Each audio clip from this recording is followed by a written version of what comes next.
પધારેલા મહાનુભાવો તથા અંતરે ઉપસ્થિત સર્વ શ્રોતાગણોને મારા ક્રિષ્ટી પટેલના પ્રણામ. હું શ્રી સ્વામિનારાયણ સ્કૂલ રામવાડીમાં ધોરણ 4 માં અભ્યાસ કરું છું. આજનો મારો વિષય છે મારી આંખે ભારત. મારી આંખોના ભારતની વાત કરું ને તો શરૂઆત હું ગામડેથી કરું, જ્યાં ઘરે ઘરે જ્ઞાની હોય, જ્યાં ઘરે ઘરે જ્ઞાની હોય, આંગણાએ અવકારો હોય, વ્યવહાર જેનો સારો હોય ને રામ રામના ભણકારો હોય, જમવા સાથે જમતા હોય, દેવ દેવા દાતા હોય, બહુને સાસુ ગમતા હોય ને ભેગા મળીને જમતા હોય, ને બોલવામાં થોડી ક્ષમતા હોય ને ભૂલ પડે ત્યારે નમતા હોય. જો મુસીબત આવે ને ત્યારે સૌ એકબીજાના સાથી હોય એવા મારા ભારતના લોકો હોય. હા, 5 મિનિટ માટે પણ હું આંખો બંધ કરીને વિચારું ને ત્યારે મને આ સમગ્ર ભારતની પરિસ્થિતિ બદલવાની ઈચ્છા થાય છે. હું મારું ખરું આઝાદ ભારત જોવા માંગુ. ભારતની ભૂમિ પવિત્ર ભૂમિ છે. અહીં શ્રી કૃષ્ણ ભગવાન, શ્રી રામ, વાલ્મીકી વ્યાસ જેવા અનેક મહર્ષિઓએ અવતાર લઈને આ ભૂમિને પાવન કરી છે.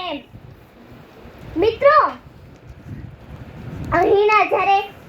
અહીંના લોકો છે ને જ્યારે પોતાના ધર્મનું તો વિચારે નહીં, પણ બીજાના ધર્મમાં ઘૂસાતુસી કરવામાં જબરા હોય છે.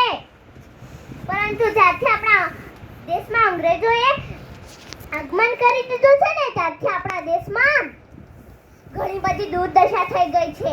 ભારત કાશ્મીરથી લઈને કન્યાકુમારી સુધી વિસ્તરેલ મોટો દેશ છે. એ દેશમાં 120 કરોડથી પણ વધુ લોકો વસે છે. મિત્રો, આપણો દેશ બિન સાંપ્રદાયિક દેશ છે, પરંતુ આપણે એકતા આજે કોઈ અલગ જ રસ્તે ભટકી રહી છે. આજે આપણે આપણા સ્વાર્થ માટે ધર્મ, જાતિ, ભાષા વગેરેની દિવાલો ઊભી કરી રહ્યા છે. હું પૂછું છું કે જમીન તો વહેંચી દીધી, પણ આકાશ વહેંચી બતાવો ને તો હું માનું.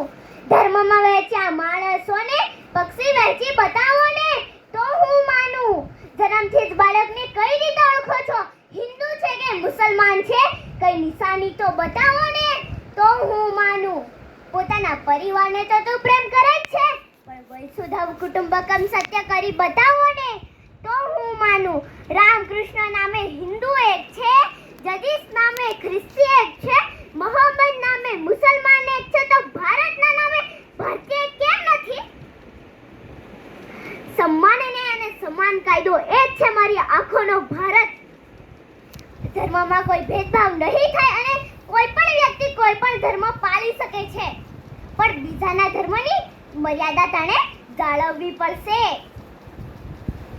મિત્રો, મારા દેશમાં સ્ત્રી અને પુરુષોને સમાન શિક્ષણ મળે અને બહેન દીકરીઓને સુરક્ષા વધે એવી મારી ઈચ્છા છે. મારા દેશમાં કોઈ પણ યુવાન ના વોટ્સએપમાં વિટરાયેલો, ના ફેસબુકમાં ફસાયેલો જોવા મળે, ના પાનના ગલે ટલ્લા મારતો કે ના ટીવીમાં વિટરાયેલો જોવા મળે. મારા દેશમાં દરેક યુવાન અને યુવતીઓને શિક્ષિત બને એવી મારી ઈચ્છા. અને આજના લોકો છે ને દેખાદેખી અને આંધળા અનુકરણમાં ફસાયા છે. માટે તો કહેવાય છે કે એક નૂર આદમી, 1000 નૂર કપડા, લાખ નૂર તાપટીપ અને કરોડ નૂર નખરા. મિત્રો, આપણે આપણા દેશની ગર્વ કરવો જોઈએ અને આપણો દેશ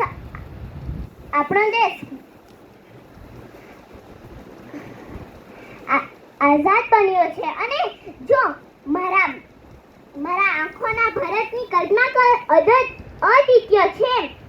અને મારા દેશના લોકો મહેનત કરીને મહેનતાણું મેળવીને ગરીબી, બેરોજગારી, ભ્રષ્ટાચાર જેવા દૂર થશે અને આર્થિક રીતે પુરુષો પાસે જ નહીં પરંતુ સ્ત્રીઓ પાસે પણ 4 બંગડીઓ વાળી ગાડી હશે. અંતે હું આટલું જ કહીશ, જહાં ડાલ ડાલ પર સોને કી ચિડિયા करती है बसेरा, जहाँ डाल डाल पर सोने की चिड़िया करती है बसेरा, वो भारत देश है मेरा, वो भारत देश है मेरा, अस्तु